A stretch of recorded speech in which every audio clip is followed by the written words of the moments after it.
आपकी जो सराउंडिंग है वो बहुत ज़्यादा इम्पॉर्टेंट है, क्योंकि यही डिपेंड करता है आपके सक्सेस को, मतलब कि आप किस टाइप के पर्सन बनोगे, नेगेटिव बनोगे या फिर पॉजिटिव बनोगे। तो इस बारे में बात करेंगे एंड वीडियो अच्छे से देखना। डे 50 स्टार्ट करते हैं हमारा डे 50। 50वां दिन है भाई आज। बहुत होते हैं 50 दिन। और स्टार्ट करते हैं हमारे फर्स्ट टास्क के साथ, जो कि आपको पता ही है, आपने वीडियोस देखे होंगे। अगर नहीं देखे हैं तो आप वीडियोस चेक करो। जो फर्स्ट टास्क है वो है रीडिंग का। परमहंस योगानंदा की बुक अभी रीड कर रहा हूँ मैं और स्टोरी बता रहा हूँ। तो अब बताता हूँ आगे की स्टोरी की क्या होता है। एंड मार्केट आज ओपन हो जाएगा। नवरात्रि का आज सेकेंड डे है। तो स्टार्ट करते हैं हमारा दिन। तो मैं स्टोरी में पहुंचा था कि परमहंस योगानंदा एबी के एग्ज़ाम में पास कैसे होते हैं। तो उन्हें बहुत ज़्यादा टेंशन होता है कि मैं एग्ज़ाम में पास होऊंगा कि नहीं होऊंगा, कि बैठूं कि नहीं, वो भी एक डाउट रहता है। तो वो जाते हैं श्री युक्तेश्वर गिरी के पास। श्री युक्तेश्वर गिरी बोलते हैं कि एक काम करो, तुम्हारा जो बैच का सबसे अच्छा स्टूडेंट है ना, आई थिंक उनका नाम रहता है रोमेश, उसके पास जाओ, वो तुम्हें पढ़ाएगा। अब श्री युक्तेश्वर गिरी ये गाइडेंस देते हैं परमहंस योगानंदा को। वो बोलते हैं कि जाकर सबसे पहले इसी से मिलना। अब जब परमहंस योगानंदा जैसे ही एंटर करते हैं अपने हॉस्टल में, तब सबसे पहला इंसान उनको रोमेश ही मिलता है, जो नीचे में वॉक करते रहता है। एंड उसके पास जाकर वो रिक्वेस्ट करते हैं कि क्या तुम मुझे पढ़ाओगे। रोमेश बोलता है कि हाँ ज़रूर मैं पढ़ाऊँगा। मतलब एक बार में वो रेडी हो जाता है, क्योंकि रोमेश के पास थोड़ा फ्री टाइम रहता है, इसीलिए वो बहुत अच्छे से परमहंस योगानंदा को पढ़ाता है। एंड बहुत ज़्यादा अच्छे से पढ़ाता है, मतलब कि समझाता है कि ये करना है, ऐसा करना है, ये लिखना है, ये क्वेश्चंस आ सकते हैं और ये क्वेश्चन रहेंगे, ऐसे मेन क्वेश्चंस जैसे रहते हैं ना, वो सब। अब उसके बाद उमेश जब परमहंस योगानंदा को पढ़ाते रहते हैं ना, तो बहुत सारे लोग देख कर गैदर भी करते हैं एंड बोलते हैं कि गलत पढ़ा रहा है, तुम इससे मत पढ़ो या फिर फेल हो जाओगे तुम, ऐसा। जब परमहंस योगानंदा फर्स्ट एग्ज़ाम में बैठते हैं, जब वो पेपर देखते हैं, तो भाई उनकी आंखों से आंसू आ जाता है कि जो जो चीज़ें रोमेश ने बताई हैं वो आई हैं और वैसे लिखना है। मतलब जो क्वेश्चंस उन्होंने बताया ना कि ये इंपॉर्टेंट हो सकता है, ये आ सकता है, तो तुम इस पर ध्यान रखना करके, तो ये सब हुआ है। और वो सब देख कर ना बहुत ज़्यादा वो इमोशनल हुए। एंड सारे एग्ज़ाम्स में वैसे हुए थे। बट अब इतना ज़्यादा अच्छा हो रहा है, तो कुछ ना कुछ ओवर कॉन्फिडेंस हो गई, मतलब कि गलतियाँ होंगी। तो एक गलती हुई जब परमहंस योगानंदा को ऑप्शंस रहते हैं, 2 क्वेश्चन में एक क्वेश्चन अटेम्प्ट करना है, उसके बाद फिर 2 क्वेश्चन में एक क्वेश्चन अटेम्प्ट करना है, ऐसा वाला रहता है ना, जैसे अपन के क्वेश्चन पेपर में, वैसे ही ईदर में। अब वो फर्स्ट सेक्शन के दोनों क्वेश्चन अटेम्प्ट करके आ गए और सेकेंड सेक्शन कुछ देखे भी नहीं। अब उनको समझ में आया ये हो गई गलती। और अगर इसमें फुल भी मार्क्स आया ना, तो भी मेरे को मिलेगा 33 पॉइंट्स, मतलब 33 मार्क्स, और पासिंग है 36। एंड मेरिकल देखो, श्री युक्तेश्वर गिरी के पास वो वापस जाते हैं। श्री युक्तेश्वर गिरी बोलते हैं कि कुछ ना कुछ अच्छा होगा करके। एंड जब वो वापस कॉलेज जाते हैं ना एग्ज़ाम का कुछ देखने के लिए, तब उनको पता चलता है कि जो इंग्लिश लिटरेचर का पेपर रहता है, तो उसमें जो मार्किंग रहती है वो कम हो जाती है।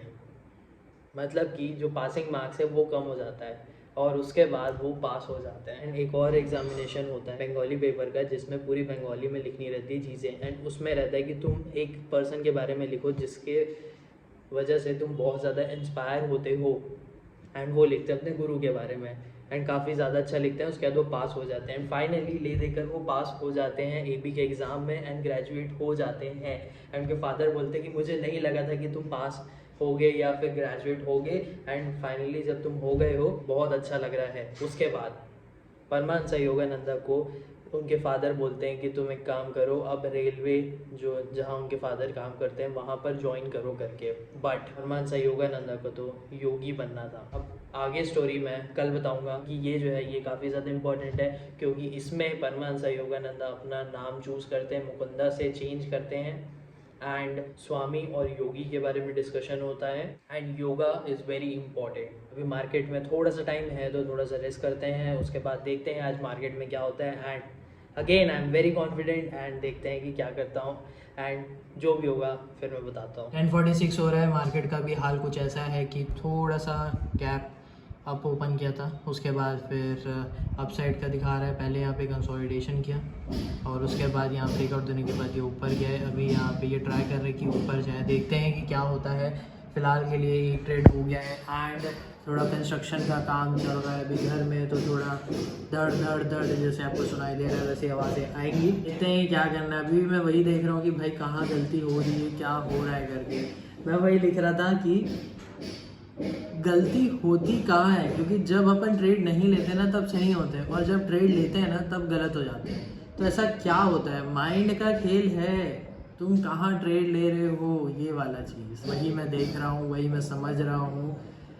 तो ठीक है, एंड आगे कुछ होगा तो मैं बताता हूँ। फ़िलहाल के लिए ट्रेड हुआ है एंड बस फ़िलहाल के लिए 5-10 मिनट अभी वेट करूँगा, मार्केट और देखूँगा कि कहीं मेरे को और मिल गया तो, एंड उसके बाद फिर ब्रेक लूँगा। मैं बनाने आया हूँ उपवास का खाना, तो बना रहा हूँ मैं पनीर भुर्जी।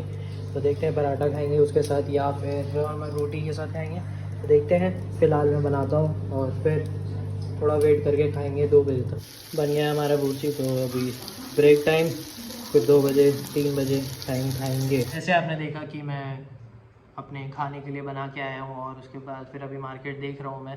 ठीक है, मार्केट थोड़ा कंसोलिडेशन मतलब ऊपर साइड भी दिखा रहा है, एडजस्ट होते हुए जा रहा है। अब देखते हैं कि क्या होता है। बाकी ना मैं अभी भी ना कुछ दिमाग में चल रहा है कि यार गलतियाँ क्या हो रही हैं। मेरा जो क्वेश्चन था ना कि जब हम ट्रेड नहीं करते हैं तब गलतियाँ नहीं होती है, मतलब जब हम सिर्फ ऑब्जर्व करते रहते हैं और तब हम एजम्पशंस लगाते रहते हैं कि अच्छा ये यहाँ है तो ये जा सकता है, तब गलती नहीं होती है। बट जब ट्रेड लेते हैं तब होती है। ऐसा क्या होता है, क्यों होता है करके, ये है बस यही देख रहे हैं मार्केट को, और ऑब्ज़र्व करने के अलावा भी कुछ नहीं है। ऐसा है कि ट्रेड एक ही लेंगे करके, बट देखते हैं अगर कोई और ट्रेड मिलते हैं तो लेंगे, नहीं तो नहीं लेंगे, एक में खुश रहेंगे। ठीक है, आगे कुछ और होगा तब मैं बताता हूँ। अभी तो सिर्फ 12-15 हो रहा है, अभी ट्राई कर रहा है ये ऊपर जा सकता है, बट देखते हैं। अभी 3:40 हो रहा है, मार्केट बंद हो गया है, खाना खाया उसके बाद काम चल रहा है, तो वो देख रहे थे, तो मूवमेंट जो है वो छूट गया। हो जाता है यार, बड़ा गंदा लगता है, पता है, बड़ा गंदा लगता है। पूरे रिजेक्शंस आए उसके बाद फिर छूट गया, बट ठीक है। चलो आपको दिखा देता हूँ मैं कि क्या हुआ है मार्केट में, एंड फिर थोड़ा आराम करेंगे। मिस हो जाते हैं चीज़ें, अच्छा नहीं लगता है, जैसे मैंने तो बोला ही है, उसी से आपको ठीक रहना पड़ता है। अब मैं आपको दिखाऊंगा ना कि जो मेरा रेंज है मार्केट का, मतलब जैसे मैंने रेजिस्टेंस और सपोर्ट बनाया हुआ है उसी में ही वो घूमा है और वहीं पे ही वो क्लोजिंग भी दिया है। ये एक ट्रेंड लाइन बनाया था मैं ऊपर की, क्योंकि यहाँ पे एक रिजेक्शन आया था, फिर ये यहाँ से निकलेगा तो फिर फॉल हो सकता है, तो फिर ये वापस से ट्राई किया ऊपर जाने का, बट फेल हो गया। फिर ये यहाँ पे ना 3 जगह पे इसने रेजिस्टेंस में रिजेक्शन फेस किया, फिर ये गिरा। मतलब ये अगर मैं बोलूँ तो एक ये हेड एंड शोल्डर पैटर्न में मान के चलता हूँ। बाकी अब हम तो थे नहीं मार्केट में, चले गए थे, उसके बाद मार्केट गिर गया तो थोड़ा अच्छा नहीं लगा। अब मैं तो वही बोल रहा हूँ कि कहीं ना कहीं पे प्रॉब्लम जा रही है, और जब तुम इधर उधर बिज़ी हो तभी मूवमेंट आ जाए तो फिर और थोड़ा सा लगता है। इन चीज़ों से इतना ज़्यादा प्रॉब्लम नहीं होना चाहिए।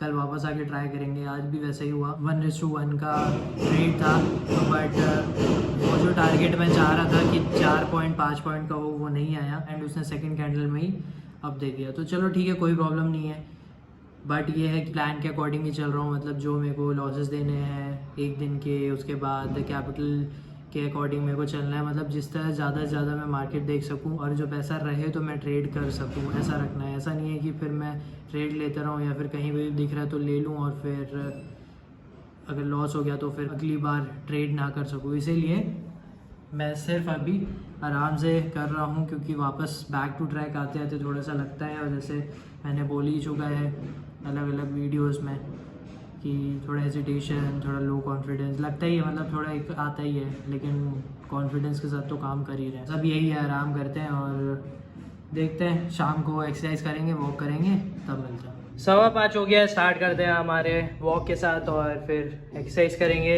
आज जो रहेगा वो बैक एक्सरसाइज है, तो सेट जो है वो थोड़ी कम करूँगा, बाकी एक्सरसाइज तो ज़रूर होगा। तो स्टार्ट करते हैं वॉक के साथ, एंड ऑडियो बुक जो सुनूंगा फिर बताता हूँ।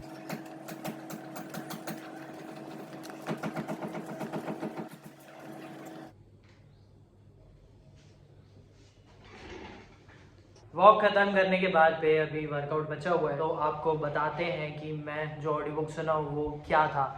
तो मैं बोला थोड़ा चेंज करते हैं माहौल को। पहले मैं वर्कआउट भी कंप्लीट करता था, उसके बाद मैं बताता था, बट नाउ वॉक कंप्लीट करते हैं फिर बताते हैं। तो ऐसा है कि जो बुक मैं सुन रहा था उसका नाम है विल पावर डजंट वर्क। इसका टाइटल से तो समझ में आ रहा है, बट थिंग इज़ कि इसके अंदर ये चीज़ है कि तुम्हारी जो सक्सेस है वो डिपेंड करती है चीज़ों पे। जैसे कि तुम्हारी सराउंडिंग में तुम्हारे जो हरकतें हैं, मतलब जो ख़राब हैबिट है जो तुम्हें रोक देती है कुछ अच्छा काम करने से, और बहुत सारी चीज़ें होती हैं जैसे सक्सेस है वो हावी हो जाती है, वो हावी नहीं होने देना है। तो ये सारी चीज़ें, but most important thing is जो तुम्हारा सराउंडिंग है ना वो तुम्हें इफ़ेक्ट करता है। जैसे बोलते हैं ना कि देखना कि जो तुम्हारे चारों तरफ हैं वो अच्छे होने चाहिए, पॉजिटिविटी होनी चाहिए, तुम्हारे दोस्त जो हैं वो बातचीत करना चाहिए कि कैसे ग्रो कर सके, कैसे इन्वेस्ट कर सके, क्या क्या बिजनेस कर सकें या फिर क्या काम कर सकें। तो वही चीज़ है कि जो तुम्हारी सराउंडिंग है, बिकॉज ऑफ डैट तुम्हें थोड़ा और इंस्पिरेशन मिलेगा, तुम्हें और पुश मिलेगा जिस तरह तुम काम कर सकते हो।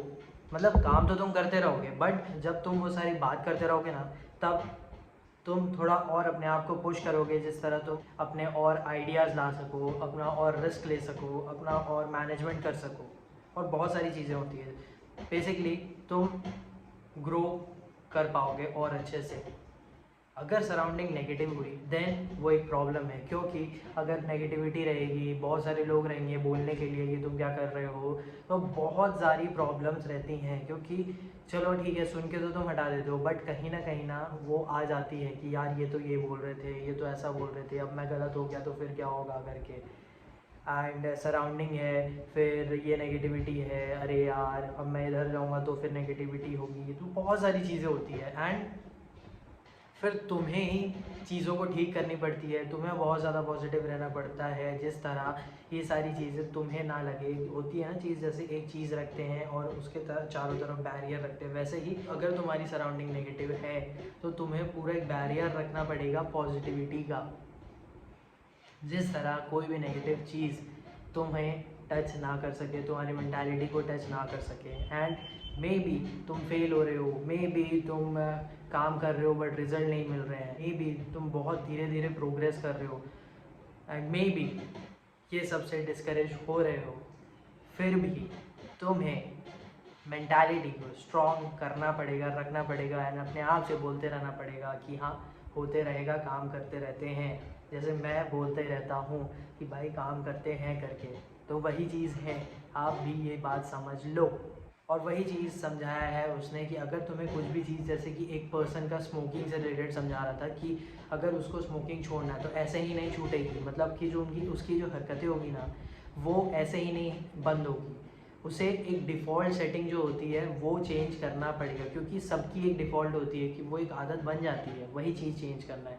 तो करने से पहले थोड़ा सोचो कि करना है कि नहीं करना है, थोड़ा स्लोली सोचो, जिस तरह एक बिहेवियर में चेंज रहता है। क्योंकि लोगों का जो बिहेवियर है ना वो बहुत ज़्यादा इंपॉर्टेंट रहता है। जैसे कि ट्रेडिंग में ना यार बहुत मूड ख़राब होते हैं जब गलत हो जाता है, बिहेवियर थोड़ा चेंज होता है, मैंने रियलाइज़ किया है। एंड ट्राई होता है कि वो सब इंटैक्ट रहे। तो यही है कि सराउंडिंग ठीक रखो, पॉजिटिव रहो, डिफ़ॉल्ट सेटिंग जो है तुम्हारी, अगर कुछ गलत करो तो उसे चेंज करने का ट्राई करो, एंड रिजल्ट मिलेंगे। बट तुम्हें ट्राई करते रहना पड़ेगा, एक्सपेरिमेंट करते रहना पड़ेगा। अभी बैक एक्सरसाइज है तो वो करते हैं, फिर आपको बताता हूँ कि और क्या टास्क बचा हुआ है। थैंक यू अगर आप वीडियो देख रहे हैं तो, क्योंकि आज 50 दिन कंप्लीट हो गए मेरे चैलेंज के, जो कि 60 दिन का है, और 60 दिन बहुत ज़्यादा होते हैं ब्रो। तो हमारे आज के टास्क सारे कंप्लीट हो चुके हैं, एंड अच्छा दिन था। सीखना तो चल ही रहा है ट्रेडिंग में, एंड बहुत अच्छी बात है। स्ट्रगल डेज आर गुड, मतलब करना पड़ेगा भाई, गुड रखना पड़ेगा। अगर बोलेंगे कि यार मैं ऐसा नहीं हो पाएगा या फिर मेरे को दुख मना रहा हूँ मैं, तो फिर ऐसा छोड़ देंगे, मतलब छोड़ देंगे, तो ऐसा होगा। इसीलिए स्ट्रगल डेज ओके है, सही चल रहे हैं, हम इतना ज़्यादा नहीं सोच रहे हैं कि गलतियां हो रही है, अंडरस्टैंड, ठीक है। अभी अगर बुरा हो रहा है तो आगे और अच्छा होगा, बस यही सोचना है मेरा। एंड उसके साथ अपना एक्सपीरियंस शेयर कर रहे हैं, वीडियोस बना रहे हैं, जो भी समझ रहे हैं, जो भी सीख रहे हैं, जो भी सुन रहे हैं, वो आपको कन्वे करने का ट्राई कर रहे हैं। जैसे मैंने बताया सारे टास्क कंप्लीट कर चुके हैं, स्पीकिंग की कंप्लीट हो चुकी है। और one thing is very good कि मतलब रोज़ वीडियोस बनाने के बाद जब मैं बोल रहा हूँ ना अभी बहुत फ्लुएंट होके बोल रहा हूँ, मतलब जो कैमरा शाय होता है वो हट गया है, और जैसा मेरे को बिहेव करना है वैसा। तो आया है, कुछ हुआ है, चेंजेस आए हैं, अच्छी बात है। एंड अगर आपको चैलेंज अपने लिए करना है तो डेफिनेटली आप ज़रूर करो।